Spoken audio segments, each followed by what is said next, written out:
Hello, my marshmallow peeps. I am back with another Total Pokemon walkthrough. There are a couple things I want to say, just a little bit before we start. One of them is, hold on, just a sec. Let me fix this. One of them kind of has to do with what I just fixed. If the audio sounds just a little bit different, it's because I got a new thing that's called a pop blocker, which means that when I make really, really sharp sounds, it should take it away from the audio. So when I make a really sharp P sound or like a B sound, or like if I yell or sing something really, really loudly, then it will sound normal in the mic and it won't sound all like distorted and grainy and whatnot. Musical throat clearing swag points. Okay, so the next thing I want to say is, I know I said something about a vlog video that I was going to be doing. I didn't get around to it. What the vlog was, I'm just going to go ahead and tell you guys the story without the video of it, and you guys can enjoy watching a soul rock. Hold on just a sec. I'm gonna give you something for your eyes to enjoy. Just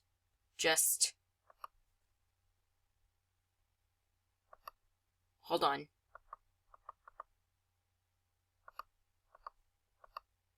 Okay, go. Anyway, the story is, I went down to Florida. Well, okay, hold on. Let me go back a little bit further. So, Aqua Oracle, who I'm assuming you all know, was going down to Florida. Aqua Oracle has been one of my best friends, for a little over a year. He lives up north. I live down south. And we've been friends since last August of 2014. He also makes a TotalPokemonIsland, and he's on my featured channels list. So I'm assuming you've seen him somewhere, in the community. But, anyway, he was going down to Florida, and I don't live in Florida. I live above Florida, but still in the south. So anyway, he was going to Florida for vacation, and so I just pretty much straight up asked my mom. I said, hey, can we go to Florida so I can meet my online friend I've known for a year? And of course, my parents know Aqua Oracle. Well, they know him by his real name, because, like, they wouldn't call him Aqua Oracle, or, like, Toxico, because that would get confusing. But, anyway, so my dad stayed back, because we were watching some animals, like some pets for, some family friends, and so, he stayed back with the animals and my brother, and so my mom and I went all the way down to Florida. It was about a 5-hour drive, and we met Aqua Oracle, and so that was the video. It was so much fun, too. Aqua's so awesome in real life, and his family's great, too. So that was supposed to be the video, but we're really, really busy, going off, doing things, eating food and whatnot. So I didn't get to take any videos, but that was pretty much what the video was going to be. So I hope you enjoy watching Soul Rock Spin. Now, what we are going to do is we are going to get on to the... Wait, why do I have 2 PowerPoints open? Oh, okay. So anyway, on to the thing. This is my new handy-dandy question file. Orange means it has to do with animation, blue means it has to do with scripting, green means technicality, pink means my opinion, red means it has to do with recording, and purple means it has to do with editing. That has no impact on you guys, but I knew you were going to ask me, so I just decided to tell you. Anyway, let's go. When I get a new question, I will put it down here at the very bottom of the list, and I will answer them from top to bottom. So, first one. Hi, TPI. Hi. I was wondering how you make the confessional effects, the fuzzy blur thing that changes the scene. This is a super easy animation. All I do is I put the character on top of the background, make them big, give them the animation, random bars. That's all I do. Some people make it more extravagant. I try and keep my animation simple with something like that, just because I feel like things with, like, evolving or, confessional effects, that it needs to be something simple and brief, otherwise it can get distracting and repetitive. So, also, if there is something I'm doing that you think I could be doing better, I don't mind you letting me know. I would actually love it, but I would rather you PC me. I had some people, more specifically about the evolving thing, because I made the evolution animation super, super simple. Someone actually commented on my, video. They were, like, self-advertising, saying that, they do it better, and even if you do it better, even if you do something better than me, which I'm sure you do, I'm the only one that makes this show, but just because that's the truth, what am I saying? I'm clearly drunk. But anyway, just because I'm the only one that makes this kind of show, it doesn't mean that what I say is, you know, chiseled in stone. It's not how you do things. I just do this to show you guys how I do things. So if you have a problem with something I'm doing, feel free to ask me, but don't do it in, a way that, belittles me and pulls you up, because I feel like that's just not a classy thing to do, and frankly, it looks really bad on you. I deleted the comment that told me that because I didn't want that person to look as foolish as they did, and also just because, if someone has a problem with me, I'd much rather it be taken up in PC rather than in comments where everyone else can see. Anyway, now let's go ahead and finish this up and do as many questions as we can. Number 2, the second one. Oh, wait, I have another question. How do you choose which places to go? Google. Honestly, if you just look at, like, a list of, like, more, prominent countries, more well-known countries, then you can pretty much find some sort of landmark or some sort of quality in pretty much any country or state that, is challenge-worthy, that you can make an entire challenge out of. As long as you do, efficient research and make sure everything is, like, you know, geographically correct, that's really all that matters. Just using the internet as your friend, then you can pretty much muster up any sort of challenge idea in any location. So, I just did a lot of Google research and found a ton of cool locations. Next one, Sprite Shows says, is there a way to improve the sound quality? Yes, there is. So, the things that I thought of, this is kind of a weird question for me to answer because I actually spent money on a microphone and a pop blocker, which would be the black thing right there. And this is a microphone. This is my setup. It's clearly very extravagant. You see? You see the complicatedness?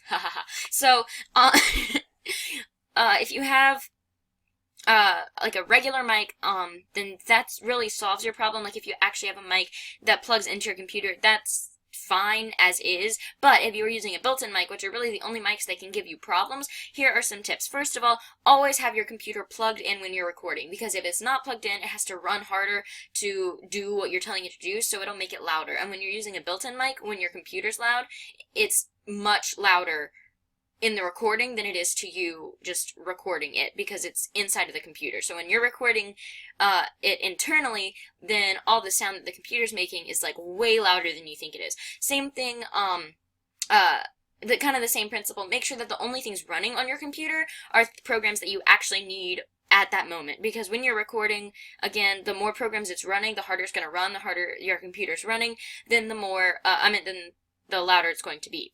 Also, make sure you don't have a fan or a clock in the room, and if you want to record, a place to record would be somewhere with a lot of fabric, a carpeted room, maybe with a bed or like an area rug or something, because that absorbs a lot more of the noise. I recorded one episode in my garage one time because I couldn't find a way to record.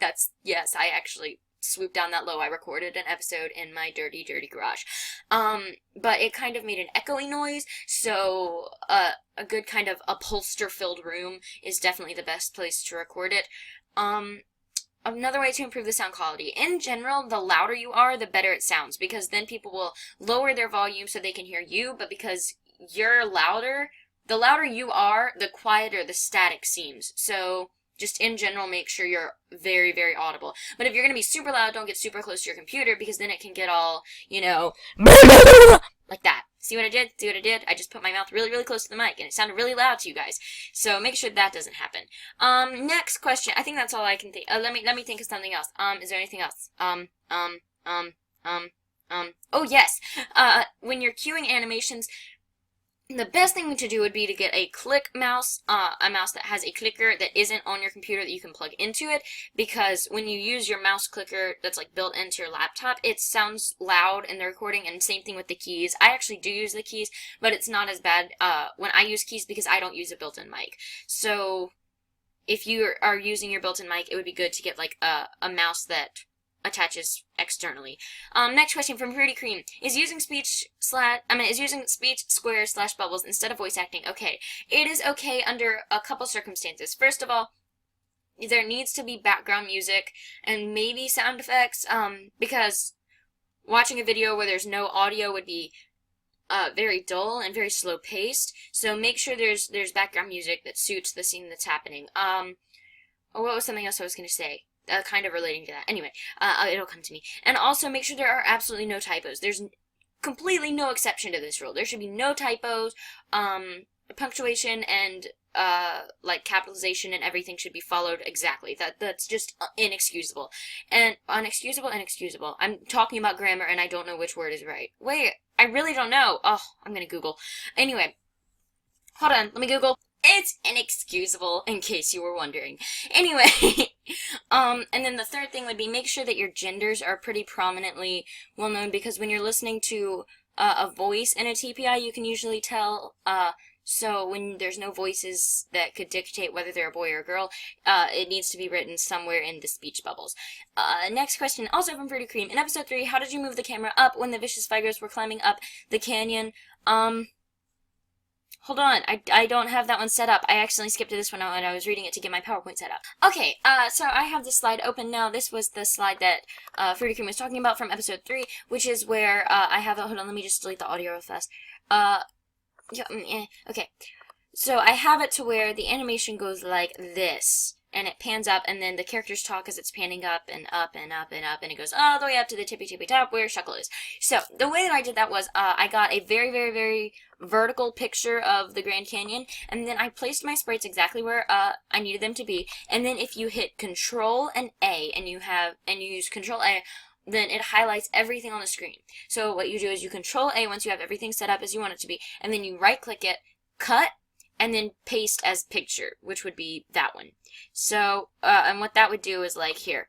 So I'll give you an example. So we're going to take Lunatone, and we're going to put it right here. So obviously, Lunatone isn't attached to this picture. Lunatone is completely separate from the picture. So if I hit Control A, it highlights both of them. When I cut it and paste it as a picture like that, Lunatone is now attached to the picture. Hold on, it's loading. See, and now Lunatone is completely attached to the picture. Lunatone is 100% one with the picture. She has meditated to the picture. Are you back? There you go.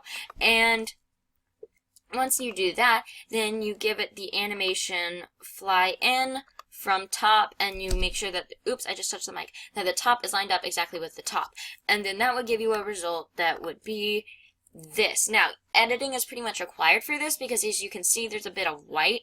There's a time where the screen is like solid white pretty much, and then it's also, you can see the white for like the first second or so of the animation, but that's how I did it. It's not too many crazy tricks on that one, so that one took a while, but it's very it's a very neat effect if you can actually get it to work. Next question. In episode 41 from your original TPI, how did you make the wheel spin and stop at different characters? I actually just opened episode 41 on TotalPokemonIsland, and oh gosh. So what I did isn't an animation trick or anything. All I did was give it, I just kind of looked at it like, okay, hold on. I don't really know how to explain this, but I'm gonna do my best. So in this one, I got it to land on Drapion. So what I did was I just pretty much set it up to where Drapion was exactly 1/4 to the left. It was all the way to the left as far as it can be. And then I gave it animations that ended up, so see, I gave it an animation of one full spin, another full spin, another full spin, and then a quarter spin. And so just mathematically that would end up being, it would go around once, twice, 3 times, and then a quarter of a time, which would end up with Drapion being right there. So there was no animation trick to that. There's no way to make it really precise, but see, it's always set up differently so that you pretty much just have to line it up to where it would work the way you want it to. And I'm sorry that there's no easy way to do that. It's a pretty tedious process to do, but that's how I did it.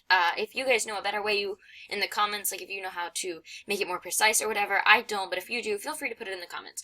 I think this will be the last question, but we can go ahead and do it. In episode 4, how did you shrink Trapinch in the animations? Never mind, this is a really short one, so maybe one after this.